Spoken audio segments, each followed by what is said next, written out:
ผ่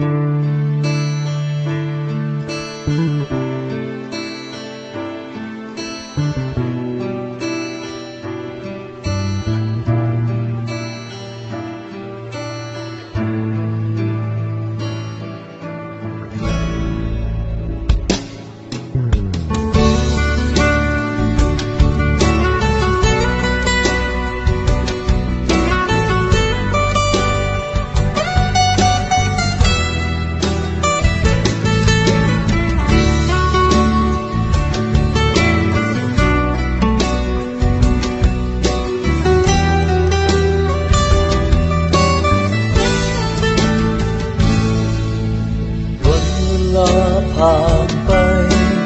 อายนี้ยังบ่ลืม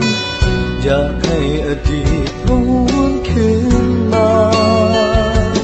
วันที่น้องลาจากคือวันสุดท้ายของสองเราเหตุและมีเยื่อใยเคยมีต่อกันอายเป็นคนผิดปล่อยน้องอยู่เดียวดายสุดท้ายน้องนั้นมีสายอื่นคงเข้าใจผิดเป็นเพราะอายมีหูเบาลงฟังความอื่นเขาที่บอกเป็นจริงอยากบอกว่าเสียใจ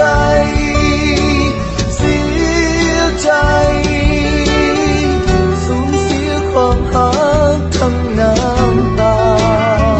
อยากบอกว่าขอโท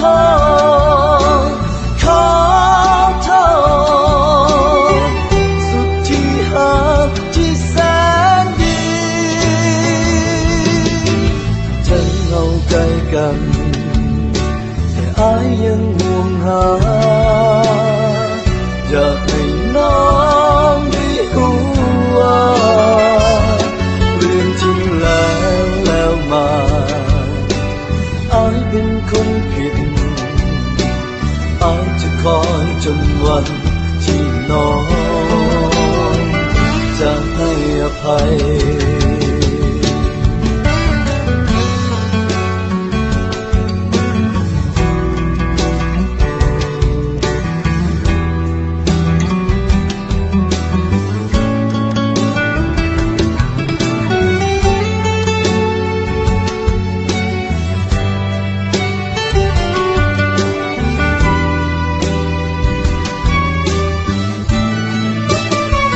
อยากบอกว่าเสี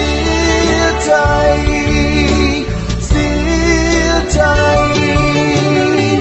สูญเสียความรักทั้งน้ำตา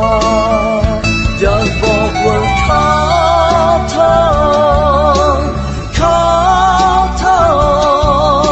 ษสุดที่หักที่แสนดีถึงเราใกล้กันอายยังห่วงหาอยากให้น้องได้รู้ว่าเรื่องจริงแล้วมาอายเป็นคนผิดอายจะคอยจนวันที่น้อ